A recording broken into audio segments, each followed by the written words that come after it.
Dad canceled my wedding gift and texted, "You don't deserve anything from us." I said fine with a smile. A week later he showed up begging after seeing my new house. You'd think a father would want his son's wedding to be the proudest day of his life. You'd think. But for me, the first sign of trouble came not with an explosion, but with a slow tightening. Like a fist around my chest that grew stronger with each passing week. My name's Eric. I'm 31 now, but this story begins about a year ago, back when I still thought that, maybe, just maybe, I could have a real relationship with my father. See, my dad, Robert, he's not the yelling type. He's worse. He's the kind of man who smiles while slowly draining the power from a room. He never hit us, never screamed, never raised a hand, just raised expectations. Expectations that came with strings attached, always tied to his money. He paid for my brother's law school, on the condition that he joined the family firm. He paid for my sister's condo, so long as she agreed to stay in the city, close to him. With me, it was the same song on a different radio.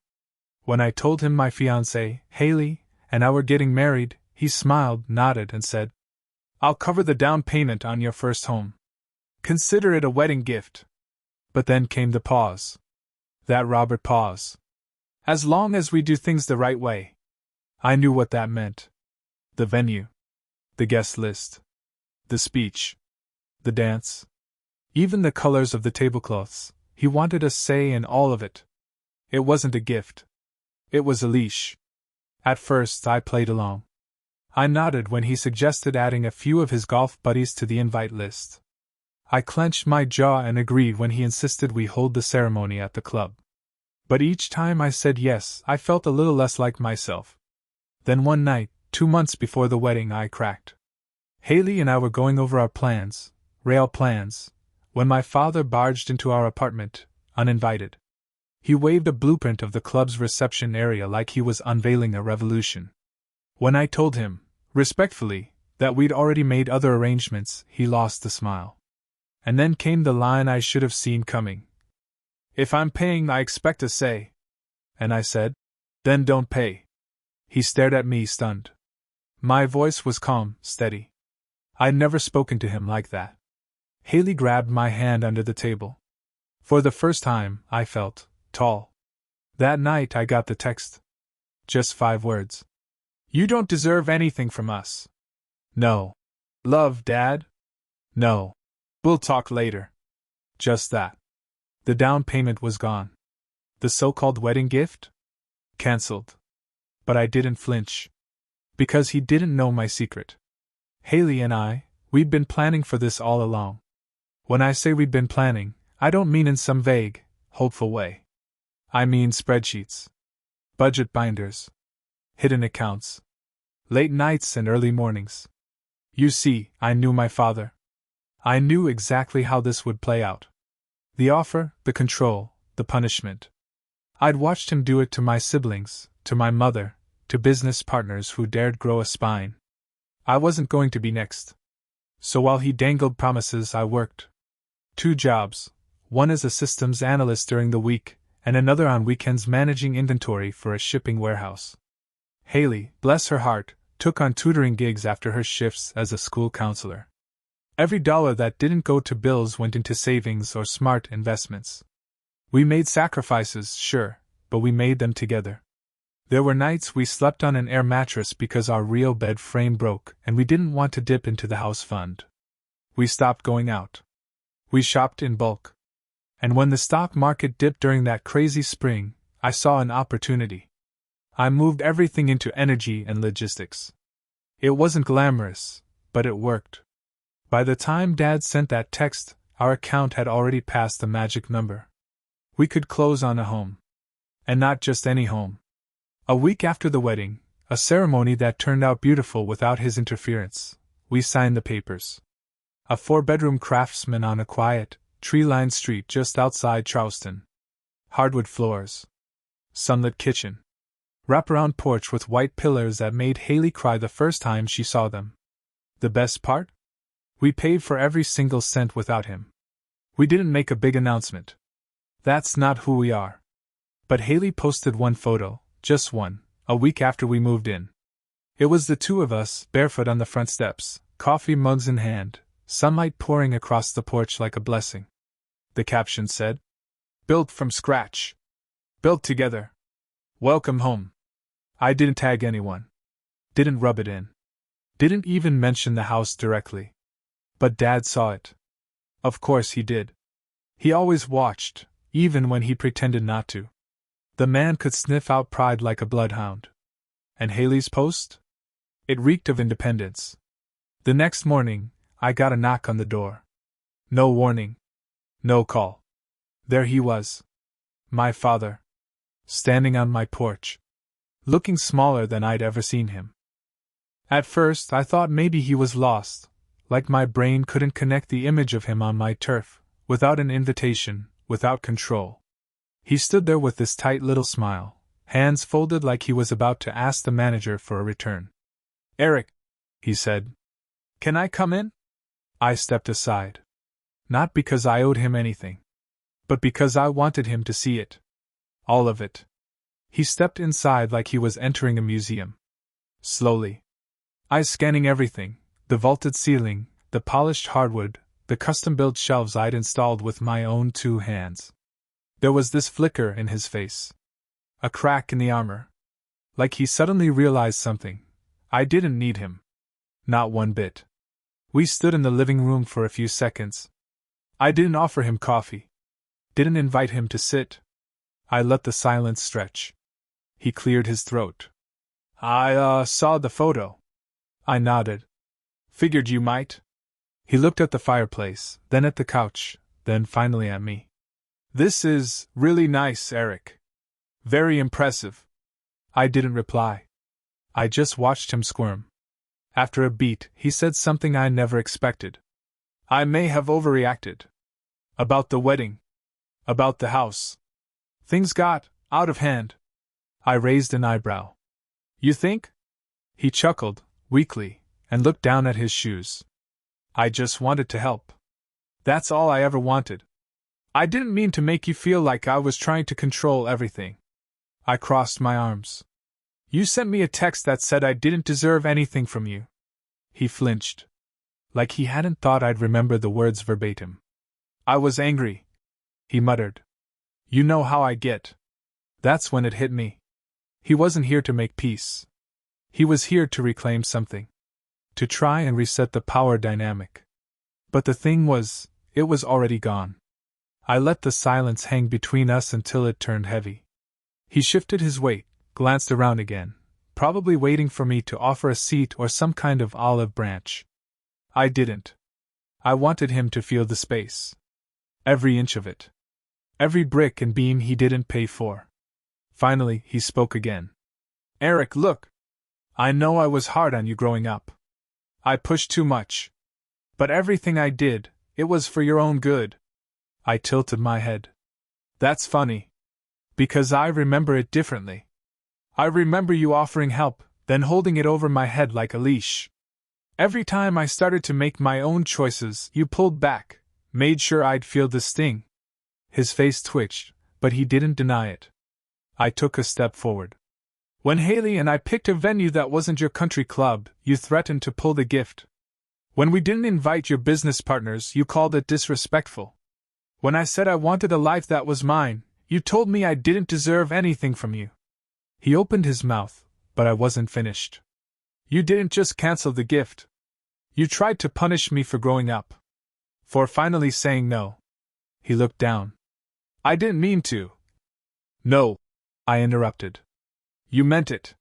You just didn't expect me to be okay without you." There it was, the truth, standing in the middle of the room like a third person. I could see it in his eyes now, plain as day. The disbelief. The resentment. The unraveling. He had spent his entire life convincing himself that his value came from being needed. From being the provider. And now he was staring at a son who had built something stronger without him. He stepped back toward the door, then stopped. I want to be part of your life. I want to be part of your future." It was the closest thing to an apology I'd ever heard from him. But I wasn't a teenager anymore. I didn't need his approval. I didn't crave his praise. You had your chance, I said quietly. You chose control over connection. And now? There's no room in my life for someone who only shows up when it makes them look good. He blinked. I'm not angry, Dad, I added. I'm free. That last word echoed in the foyer. It was true. I felt it deep in my chest. For the first time in years, I didn't feel tethered to him. I reached for the door and held it open. He stared at me for a long time. And then he walked out. Not a word. Not a glance back. Just the sound of his footsteps retreating down the porch he didn't pay for, toward the driveway he didn't pave, past the flowers Haley and I planted with our own hands. I stood there watching until he disappeared around the corner. And then I shut the door. This time, it stayed closed. The click of that door, it echoed in my chest. For a long time, I didn't move. I stood there with my hand still resting on the doorknob, breathing in the silence that followed. It was like the air had changed. Like the house itself had exhaled. Like it finally knew who it belonged to. I walked back to the living room and sat down on the couch, the late afternoon sun casting long lines across the floorboards. Haley came in a moment later, barefoot, holding a mug of chamomile and that calm look she always wore when she knew something important had just happened. Did he come in? She asked. I nodded. Yeah. She sat beside me, didn't say anything for a while. Just curled up and rested her head on my shoulder. We stayed like that for what felt like hours, no words, just the soft hum of the house around us. Did he apologize? She asked eventually. I let out a breath. Not really. He tried to act like he came in peace, but it wasn't about that. It was about seeing if I'd let him back in. And? I looked at her. I didn't. She nodded like she already knew. The days that followed were quiet. Peaceful in a way I hadn't felt since I was a kid, before the weight of expectations ever had a name. My father didn't call. Didn't text. There were no follow-ups. Just a clean, eerie silence. And I didn't go looking for him, either. Because the truth was, I didn't miss him. What I missed, what I mourned really, was the idea of a father. The father I used to imagine when I was 12, lying in bed after a punishment, hoping one day he'd walk in and say, I'm proud of you. The father I kept trying to earn through achievements and obedience. But that man? He didn't exist. Never had. What I had was Robert. A man who saw relationships as transactions, love as leverage. And now that I had nothing he could give and nothing he could take, he didn't know what to do with me. I wasn't his project anymore. And maybe that was the greatest gift of all. That weekend, Haley and I invited some friends over for dinner. Nothing fancy. Just wine and grilled chicken on the deck, laughter echoing off the porch beams I'd sanded myself. It felt like life, real life. The kind that doesn't need to be bought or approved or edited. Someone asked how the wedding went, and I told them it was perfect. Not because of the flowers or the venue, but because it was ours. Entirely ours. After they left, I stood in the doorway watching the stars emerge one by one over the trees. Haley wrapped her arms around me from behind. You okay? She whispered. I smiled. I'm better than okay. She kissed my shoulder and leaned into me. We stood there like that for a while, and then I said something I hadn't even realized I believed until it left my mouth. I think I finally grew up. Not in the way my father had wanted, not by climbing some ladder he built for me, not by measuring success in his language, but by stepping off it. By building something of my own. By learning how to love without strings. How to give without taking. How to say no, and mean it. About a week later, I got a letter. An actual envelope. Handwritten. From my father. It sat on the kitchen counter for hours before I touched it.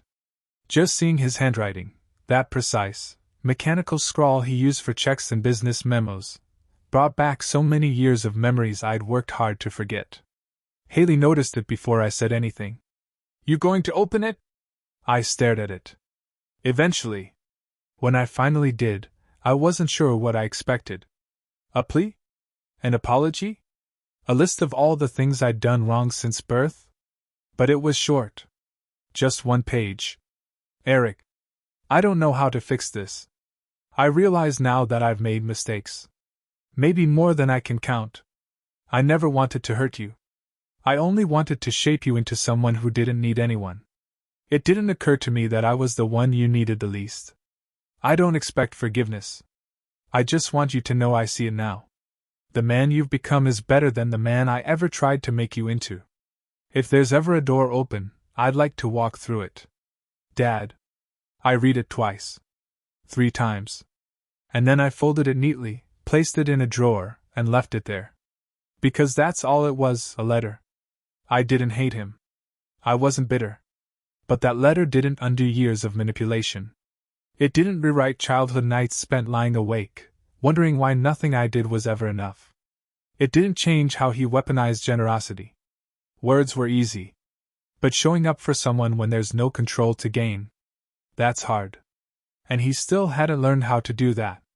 He wanted to walk through a door, but the truth was, he only knocked when he saw something worth being proud of. He didn't show up when we were drowning in double shifts, or eating rice 3 nights in a row to save for a down payment. He didn't call when Haley's grandmother passed, and we sat on the floor for hours, grief pulling us under. He came when it was done. When the house was built. The life secured. When there was something to admire. That wasn't love. And I wasn't going to mistake it for reconciliation. A few days later, Haley and I were planting herbs in the backyard: basil, rosemary, thyme, the kind of small, steady things that need patience. I told her about the letter. She asked, "Do you want to write him back?" I shook my head. No. She nodded and said nothing else. Because she understood what so few people do, that sometimes, peace doesn't come from fixing the broken things. Sometimes it comes from knowing when to stop trying. That night, I stood on the porch again. Same spot. Same stars. Same quiet breeze. And I felt something lift. Not relief. Not triumph. Just space. Like I'd finally stepped out of a shadow I didn't know I'd been standing in my whole life. I wasn't my father's son anymore, not in the way he defined it. Not in the way he tried to mold me. I was just me. And that was enough. The next time I saw him was unplanned. It was a Saturday afternoon, almost 2 weeks after the letter. Haley and I had just finished a run to the farmer's market. We were unloading fresh tomatoes and wildflowers from the back of the car when a silver Lexus pulled up to the curb. I knew that car. I knew the exact rhythm of its engine. And then I saw him, Robert, stepping out, sunglasses tucked into his shirt collar, jacket too formal for the weather, like he didn't know how to not be performing. He looked around for a moment, as if trying to orient himself. When his eyes met mine, he gave a little wave. Not sheepish. Not bold. Just uncertain. I didn't wave back. Haley glanced at me. "You want me to go inside?" "No," I said. "Stay." He approached slowly. "I was just in the area." I couldn't help it. I let out the faintest laugh. "Were you?" He ignored the tone. "Saw the flowers on the steps. Thought maybe you'd be home. You always were good at timing." There was a pause. Then he nodded toward the house. "It really is beautiful." "It's ours," I said. "Every inch. Every nail. No strings attached." He winced at that, a subtle but telling reaction. Then he said something I hadn't expected. "I miss you." I studied him. The lines in his face. The weight in his shoulders. He looked older than he had last month. Smaller. But I didn't trust it. Not anymore. "You miss being needed," I said. "There's a difference." He looked like he wanted to argue, then thought better of it. I didn't come here to fight." "Good," I replied, stepping aside slightly, just enough to let him onto the porch. "Because this isn't a battlefield. It's a home. A real one." He stepped onto the porch carefully, almost reverently, as if he didn't want to scuff the wood. And for a moment, I let him stand there. Let him see it all. The welcome mat Haley picked out. The swing we hung together under the awning. The wind chimes, her mother's, catching light and sound in the corner. I wanted him to see what love built, what freedom built. And then, I gave him what he came for. Not approval. Not forgiveness. Just the truth. You don't belong in this life, Dad. You only showed up when it looked good from the outside. You didn't come when we were grinding through 80-hour weeks. You didn't ask how we were when the bank almost rejected our offer. You waited. Like you always do. He opened his mouth, but no words came. And I get it now, I continued quieter. That's who you are. That's who you've always been. And maybe that's all you know. But it's not enough for me anymore. His voice cracked just once. Eric, please. There's no door left to walk through, I said, my tone calm. Not because I hate you. Not because I want revenge. But because I finally learned how to live without waiting for your love. He stared at me. I'm not trying to punish you, I said. I'm trying to protect what I've built. A long silence stretched between us, filled only by the sound of leaves rustling overhead and the quiet clink of Haley placing a vase on the entry table behind me. Then I stepped back. And I shut the door. Through the frosted glass, I watched him linger for a few seconds. He didn't knock again. Didn't shout. He just stood there. Hands in his pockets. Shoulders slightly slumped. The man who once towered over every room he entered now looked like he didn't know where to go. And then, he turned. He walked down the steps, slowly, deliberately. His head didn't turn back. He didn't steal one last glance. Maybe he knew there was nothing left to see. Just the sound of his shoes on the pavement. Then the soft thud of his car door closing. And finally, the hum of the engine fading into the distance. I didn't feel triumphant. I didn't feel sad. What I felt was stillness. That deep, grounded kind of stillness that comes when you finally let go of something you were never meant to carry. Haley came up behind me, wrapping her arms around my waist. She didn't ask what happened. She just leaned into me and said, "You did it." And I realized she was right. I stood there a moment longer, watching the empty street. Then I closed my eyes. And for the first time in my life, I wasn't waiting for him to come back. I wasn't waiting for approval, or permission, or love that came with a price. The wait was gone. I had my home, my marriage, my peace. And as I turned back into the house, with Haley's hands slipping into mine, I knew I hadn't just shut the door on my father. I'd opened the one to my own life. For good.